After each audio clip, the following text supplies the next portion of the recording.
Welcome to big news. నేను మీ గౌసుద్దీన్ షేక్.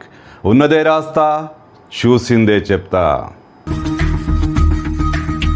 పగలు రాత్రి ఆమెకు అదే ఆలోచన. ఎలాగైనా ఆ పని చేయాలి. ఆ పనిలో ఉన్న కిక్కే వేరు. ఆ పని చేస్తే తప్ప ఆమెకు నిద్ర పట్టదు. సామాజికంగా ఆమె బాగా సంపన్నురాలు. ఐశ్వర్య భోగాలు అన్నీ అనుభవిస్తుంది. రాజకీయంగా కూడా ఆమె ఒక గ్రామానికి సర్పంచ్. కానీ ఆమె ఆలోచన అంతా ఆ పని మీదే. ఆ పని చేస్తేనే ఆమె కిక్కుందంట. కిక్కు లేని జీవితం ఎందుకంటూ ఆ పని కంటిన్యూ చేస్తుందట. కిక్కు కోసం ఆమె ఆ పని చేయక తప్పట్లేదట. అలా ఎందుకు చేస్తున్నావంటే, ఆ పని చేయకపోతే నాకు లైఫ్లో కిక్కే లేదబ్బా అంటూ సిగ్గు విడిచి మరీ చెప్తుందట. అవును, ఎవరి రాజకీయ నాయకురాలు ఎందుకు ఆమెకు ఆ పనిలోనే కిక్కుంది? కిక్కు అంటే మీరు ఇంకోటి అనుకోవద్దు. ఆ కిక్కు అసలు వేరే కథ. ఆ కిక్కులో ఆమెకున్న కిక్కు మీరు ఊహిస్తున్న కిక్ ఎంత మాత్రం కాదు. కానీ ఆమెకు ఆ పనిలో చాలా కిక్కుందట. ఈమె పేరు వరలక్ష్మి. చెన్నైలోని నరియంపట్టు గ్రామానికి సర్పంచ్. అంటే ఆ గ్రామ పంచాయతీకి ఆమె ప్రెసిడెంట్. రాజకీయంగా ఆమె మంచి పలుకుబడిన వ్యక్తి. అధికార పార్టీ డిఎంకే సభ్యురాలు.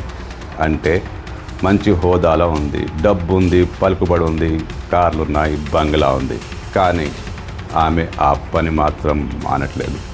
ఖచ్చితంగా ఆ పని చేయందే ఆమెకు నిద్ర పట్టదు. అందుకే ఆ పని చేస్తూ పోలీసులకు దొరికిపోయింది. ఇంతకీ ఆమె చేసిన పని ఏంటంటారా? పర్సులు, నగలు దొంగలించడం ఆమె హాబీ.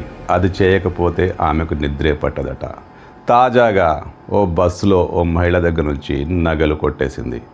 పోలీసులు కూపిలాగి అటు ఇటు వెతికి ఆ కేసును బాగా శోధిస్తే ఈ వరలక్ష్మి దొరికింది. పోలీసులకు షాక్. అసలు ఏమేంటి దొంగతనం చేయడం ఏంటి అంటూ మొత్తానికి అరెస్టు చేసి తీసుకెళ్లారు. విచారణ ప్రారంభించారు.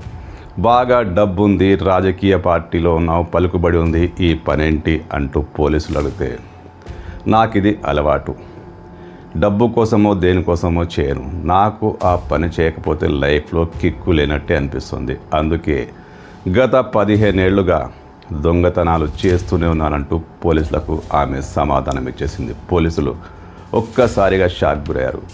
ఇంత రాజకీయ పార్టీలో, అధికార పార్టీలో ఉండి, డబ్బు ఐశ్వర్యం అన్నీ ఉండి దొంగతనం చేయాల్సిన అవసరం ఏమిటంటే ఆమె కిక్కు అని సమాధానం చెప్తుందంటే నిజంగా కిక్కే కదా.